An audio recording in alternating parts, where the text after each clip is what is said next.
Hello, everyone, and welcome to Leaders of Today, Teens to Titans. Today, I want to introduce you to my special guest, Melissa Gilbo, a dynamic entrepreneur who saw a need for others like her and set off to blaze an incredible trail for female entrepreneurs to network authentically. She is the co founder and CEO of Women's Business League, WBL, and the founder of Melissa Gilbo Consulting. Our discussion will focus on how she relied on her vision and trusted her intuition to build a national brand empowering business owners to reach their full potential. So without further ado, let's jump right into our conversation. You're listening to Today's Leaders, from Teens to Titans. Hi, I'm Lorraine Connell, a teen leadership coach.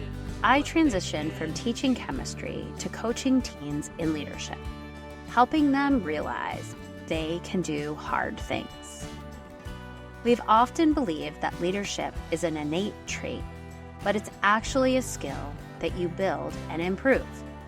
On this show, you'll meet today's leaders who share their teenage experiences, revealing how they developed confidence, direction, and the tools to become the leaders they are now. You'll discover how you or the teens in your life have the potential to become confident leaders, even if it doesn't seem possible. Welcome, Melissa.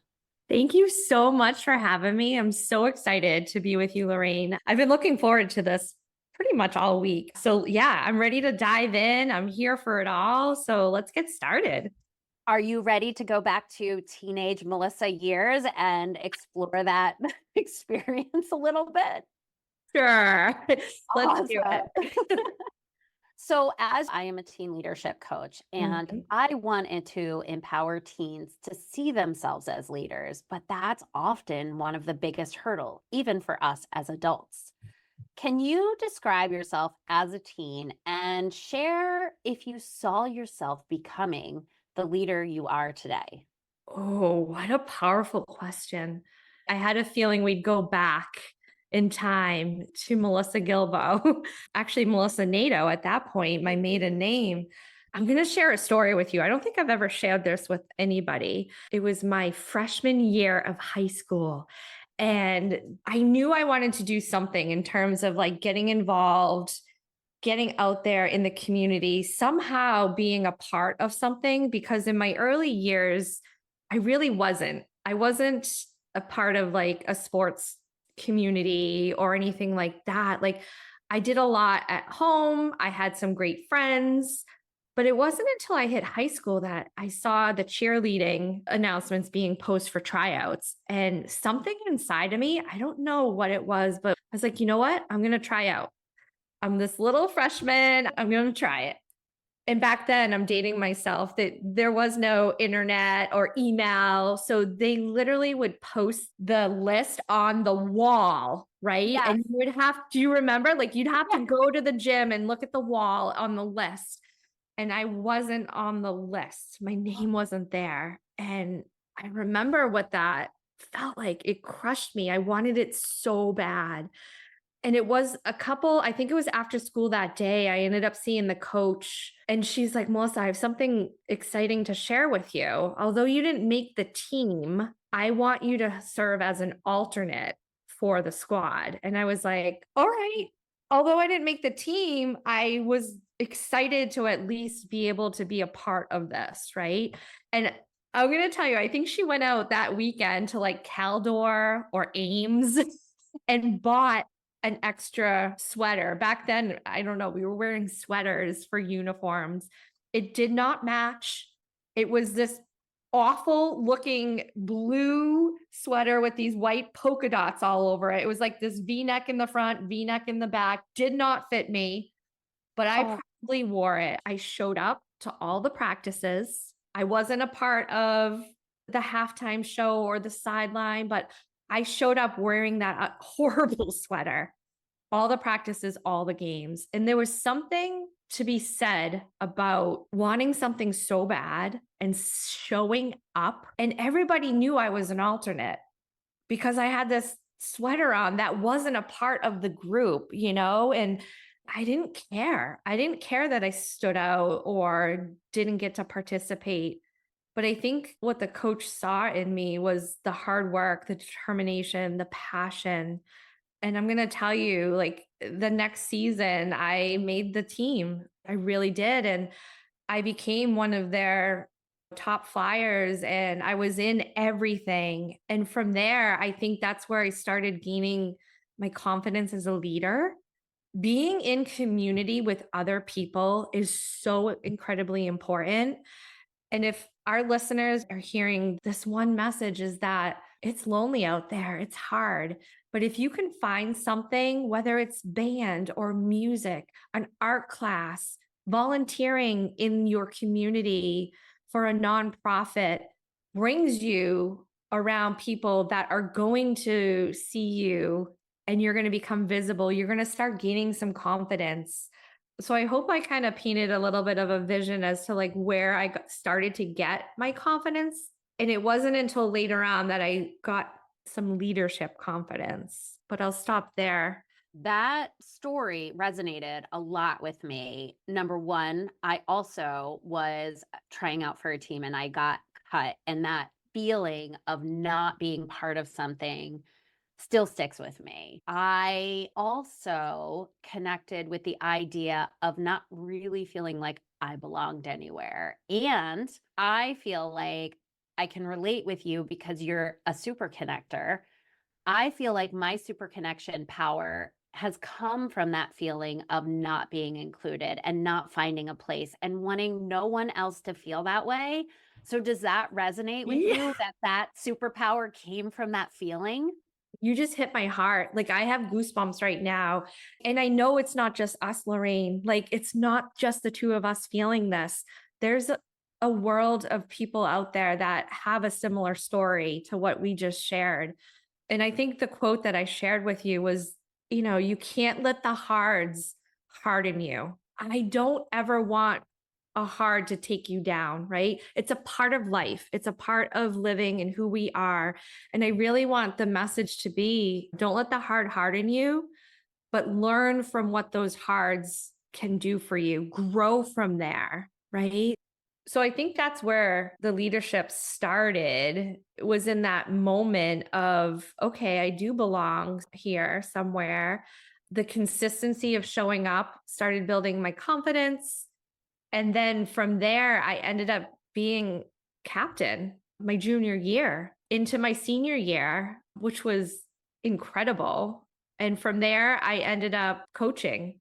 I coached later on in my life. But yeah, so that leadership really comes from showing up, the confidence, being in community. It's all of those things together, but it's that feeling of being left out. And I think that's really the moment. I think you're right. I never really looked that deep.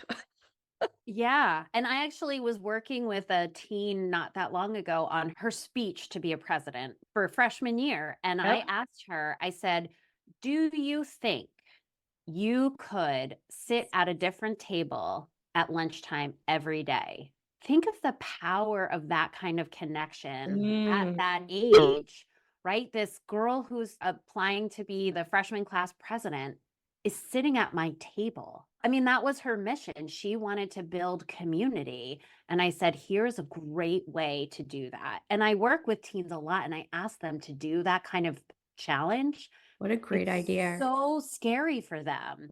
And I think back to being my freshman and your freshman and how we're just looking for that connection. We're looking for somebody to belong next to, with, in community. And I truly love the advice that you said that it doesn't have to be a sport. It doesn't have to be arts. It could be volunteering. Absolutely. I actually want to take that challenge that you just shared. I love that about sitting at different tables that's ninth grade. Yeah. I actually think adults should do that as well. 100%. Right? Yes. So through WBL, my whole heart is the connection. WBL is built on the fact of relationship building. It's about people first. It's about taking the time to sit down across from one another and have a real conversation with somebody and get to learn who they are. Right. And it's not like a text or a Snapchat, or I'm really old school in terms of bringing it back to the way we used to connect. And I think a couple generations are missing that connectivity because of technology.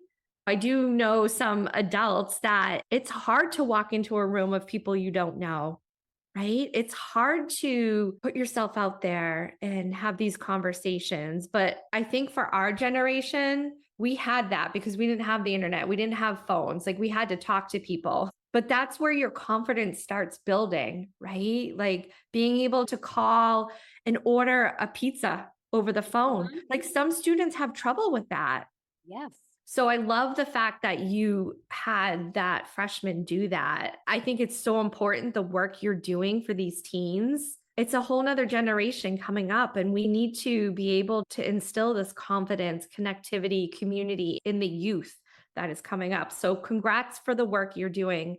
I do know in my heart that you are making a difference. You're changing the lives of these kiddos for the future. And it's exciting. You can see that ripple happening right at the beginning. And it was funny that you brought up the adults, because one of the other things that I often see and share with teens is I say, do you think that I'm nervous when I'm up here talking to you? And they're like, no. And I was like, that's because you can't see what's happening inside my head.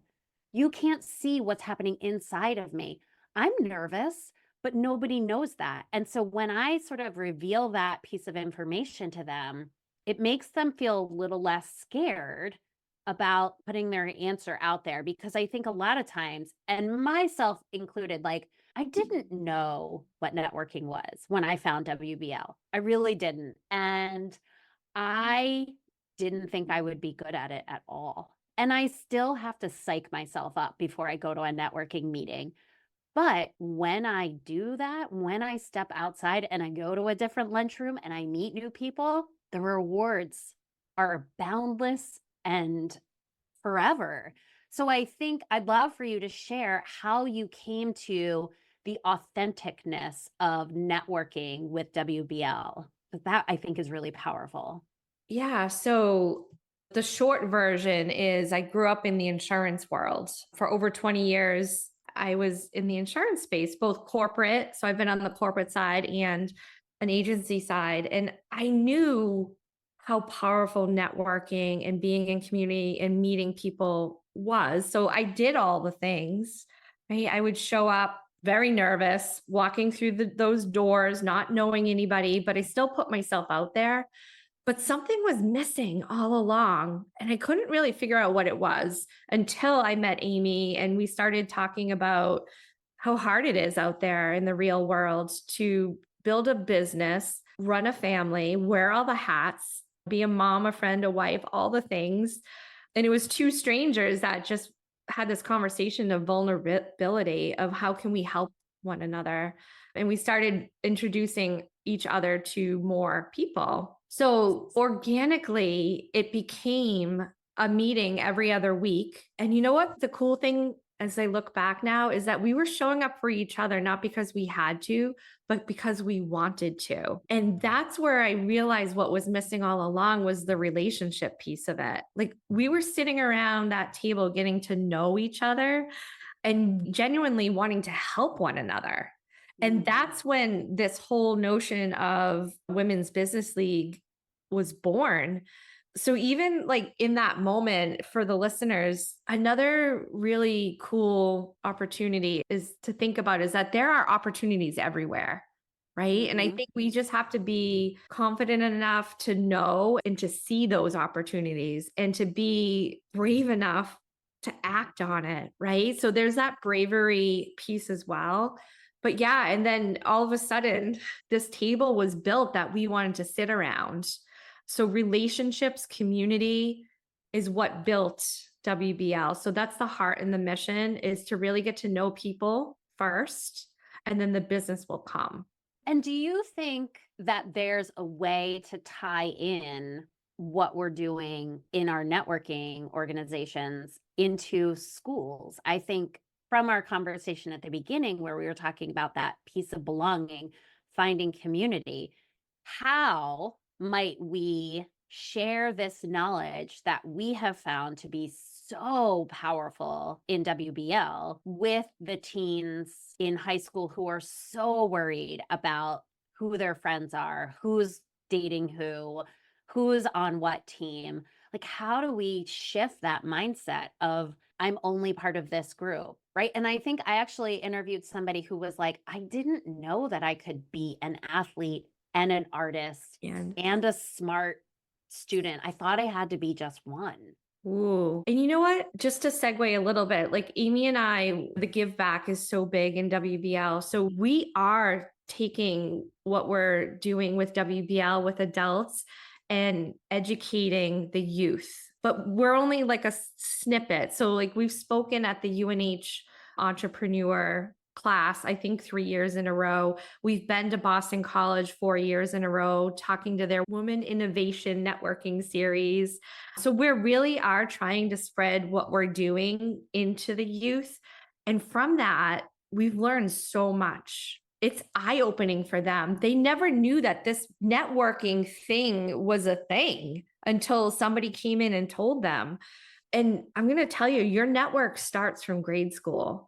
Like your network starts with your teachers, with your coaches, with your bosses, with your babysitting parents. Like that is when your network really is starting to happen. And I don't think we realize that at such a young age. I mean, I still have relationships with some of my grade school teachers. I don't know if you do, but they made such an impact on my life.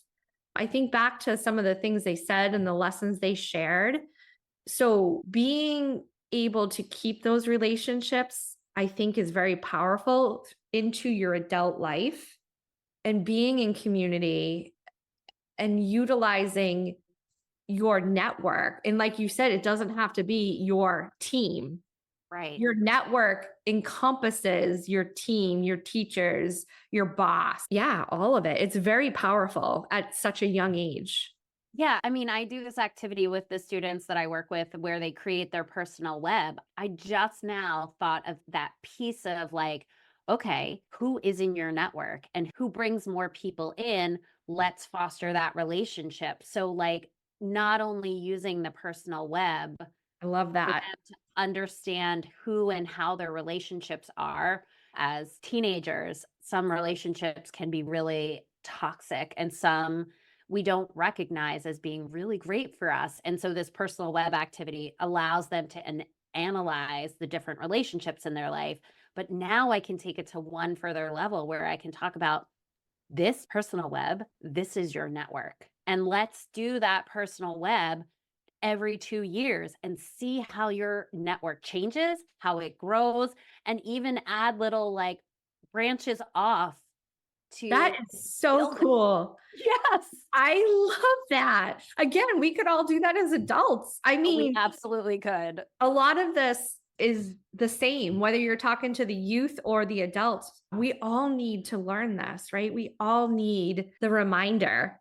I think we kind of know it, but we need that reminder in these like really valuable, tangible educational pieces to put it into practice. Yeah. And I don't know if you can remember having conversations with your boys when they were younger about certain friendships, right? And you knew that these relationships were probably not healthy for them, but like they didn't want to hear that from me. They didn't want to hear that from you. They needed to see it. And so that's what the personal web does. It puts it on paper and they like can't ignore that friend who's like really taking them down. Yeah. And I don't tell them that they have to do anything about it. But once they know, now that's the power that they can do or choose to do something with it. Yeah. Oh, this is so good. Yes.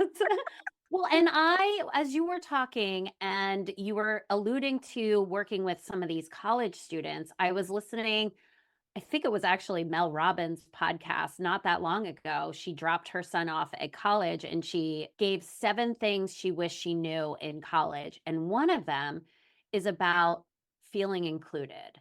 And when you are just coming to college, you have this belief and perception that everybody is connected. Everybody already has friends, and you're the only one who is alone. And her advice was, and I love this so much because I have a 13-year-old who's like, I don't have any friends. So this advice transfers all ages. If you want to feel included, include other people. And so even if you feel like the people who are walking together to lunch are already friends, invite them into your group, right? And nobody is going to say no if you're like, hey, do you want to join me for lunch? Rather than, hey, can I join you? Right. Yeah. So it's just this subtle switch. And it really made me think about how the students that you're talking to about network don't realize that they can build their network by just reaching out and saying, hey, do you want to join me here? That is so valuable. And I think about like one of the ways that we talk about even adults being nervous walking into a networking environment, right? And one of the ways that you can mitigate that feeling is to be the super connector, right? Like if you know that you're going to be so nervous, you can be the facilitator, the one that enters in the room and starts connecting people, right? If you feel better, like having a job to do almost, it takes that nervousness and that pressure off of you of waiting for somebody to come to you. But if you're the one going and saying, oh my gosh, I just met this person, you both should meet. Now you're building your network. They're seeing you as a leader and they want to know who you are. And that was built out of pure nervousness, right? So those things are tools and tricks that I use all the time because I always am nervous walking into a room. And I am here as the CEO of Women's Business League, a national networking community. Right. Like, I think people just need to hear that behind like this name tag, behind the CEO, I don't care about any of that. I really don't. And when I tell them that I am just as nervous standing behind a microphone in front of everybody, they're like, what? You? Dumbfounded. Right. Dumbfounded. Exactly. But like you said earlier, I share that all the time. You know, we were just at the summer soiree and I think there was 150 in the room and I had to stand in front of them with a microphone and say something. And I was so nervous. And to be able to share that with people, I think it's relatable. I think it's very vulnerable too, but it eases them in a way to let them know like it's hard, but it's doable, right? Yeah. Like you can achieve things that are outside of your comfort zone. It's not easy, but there is such a reward on the other side of doing it. So yeah, I mean, there you go. I'm very nervous. And I don't think if you had asked me, do you think that Melissa is nervous up there? I would say absolutely not. This is her mojo. This is what she loves to do. No, we don't know what we don't know. I bet a bunch of people who go up there and do public speaking, TED Talks, they're nervous and they're just like you and I. That's And right. I think it's really, really important for listeners. And if you have teens in your life, to share that or play this episode for a teenager to know that there are so many people out there doing things that you think have natural abilities that have worked really hard. Yeah, that is not a natural ability, a superpower. I've always been nervous of public speaking, you know, right from high school. I remember being sick if I had to present that day. Yeah, and here I am speaking in front of crowds, but there's things that I'm really good at and that are natural to me and parts of it that are not natural, but those parts are the things that we need to work on, right? And not everybody is good at everything. And if you meet somebody that tells you that, they're not telling you the truth. A lot of teens, when we were going into those colleges, we would survey them before we went in, like wondering, what is it that you want to talk about? Like, I Mm, don't want to come in here and talk at you. I want to talk with you. I want to answer the questions that you most are wanting to hear, like real life lessons. And the surprising thing that came up time and time again was confidence. mm-hmm. Are you finding that in your line of work? Yeah. When I share the two things, like leadership is a skill that you build and confidence is a skill that you build. When I share that with people and they understand that a skill is something that you get better at, it diffuses the need to be great at it right from the start. And it was this past week where we had a networking, our WBL chapter in Dover, where one of the women said a challenge that she's struggling with is stepping into a role where she is the leader and she has to share and communicate with people in front of all of them. And she says it just makes her so sick. And she was like, how do I build that skill? And I said, you just identified it's a skill that you build. So don't expect that you're going to be natural at it the very first time you do it, or even the 100th time you do it. Great advice. You're going to have to replay that moment for the listeners. They get to hear that on repeat, you know? Yes.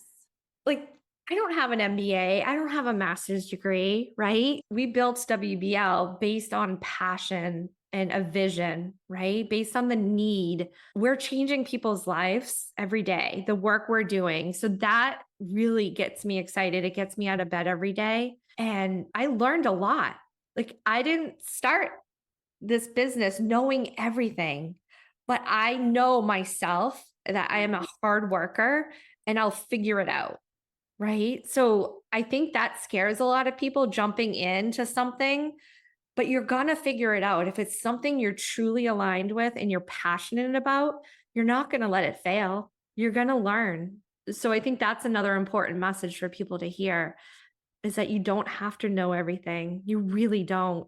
Well, and I almost want you to talk a little bit about the difference between failing and making mistakes, because so often that belief that if we make a mistake, this vision is going to fail. And so, how did you overcome that fear? And how did you persevere when I'm going to ask, did big mistakes happen when you guys were launching WBL and getting it from a little table to this national brand? Yeah, mistakes happen. Entrepreneurship and leadership is not a straight path. It is this wiggly, windy road. And I wish somebody had told me that in the beginning. Goodness. But with every moment or every setback, every failure, like I said, with the hards, there's those learning moments and those learning opportunities to know that giving up is not an option. It's not, right? Like if there's a hard or a failure, acknowledge it and move on. There's always a plan B, always. And I think you have to really know that you can activate plan B in a moment. There's always another option. So you take what you've learned in the failure, in the hard, and we're really good about listening and gaining feedback and thoughts from others. So for WBL, it's reaching back down to our members and asking them, what is it that you want? What are you looking for? And being able to pivot and react in a different way. And most often, it's better Yes. than what it was supposed to be, right? Yeah. Oh, I love that piece right there, because often we're so afraid of the mistake that we're going to lead to a failure that we don't even try. But if we go and we make that mistake, what we're going to find is that we find a better version. Yes. That one we should put on repeat for people. Good conversation. There's so many nuggets I know. of how to become, and that led me to the next nugget is you said feedback, and feedback made me think of accountability and how hard it is to take accountability when you make a mistake. But what are the repercussions when we don't take accountability? I always say that all feedback is good, bad, ugly, positive, and it's necessary. You should always be asking for feedback, whether that's through surveys or having, a cup of coffee with somebody. I'm going to tell you right now that WBL was built on feedback. The whole entire value and the educational moments all came from listening to members. We didn't have it all figured out in the beginning. We really didn't. We knew that this was needed and very important. We had the heart, the vision, the passion, the mission, but it was really leaning on conversations and feedback surveys that built what is now a national brand. So you do have to lean in. You can't think that you always have it all figured out as a leader, right? Like it's not about us. It's not about me. And it's never been about me. And I will never let it be about me. It's about the work you're doing, the impact you're making, and the people that you're touching. And the work you're doing is changing lives, right? So as a leader for me, like that is very important. It's not ever going to be about the CEO or who's that. What would you say to a teenager about getting bad feedback or like feedback that's hurtful? Because I think often as young teens and then we carry it into our adulthood, maybe we've gotten bad feedback or we've gotten feedback that was hurtful. And so now we avoid feedback. So is there some advice that you might share? Oh, wow. This is a very powerful question because we're all carrying something, probably many things from our past. Again, I think this is a learned skill. It's hard. It is hard, right? But now as an adult and I look at feedback is I try to separate the feelings from the facts. Ooh. And I even lead my team this way, like WBL and even the chapter leaders. And you probably heard me say that before, but we have to operate from the facts and try as hard as we can to remove the feelings, that it's not personal. And I'm talking like in a business setting. So it might not relate as well to teenagers, but it can. Like if it's in a sports community or you're in the music room or you're in the art studio and you receive a piece of feedback, I want you to take it as not personal. Yeah. As hard as that is, and to really just think about the facts and take those facts and move forward with them and let it go. Like you have to be able to keep moving forward and not carry that personal with you. And again, a lot of times it becomes better and better the more feedback you get. If you have the ability to not take it so personal that it takes you down. Yeah, that's great advice because I think as a teenager, we're all about feelings, right? So, like, you've got to understand that there are two pieces to that puzzle of feedback. And if you focus in on just the feelings, it's going to take you down. It's going to take you down.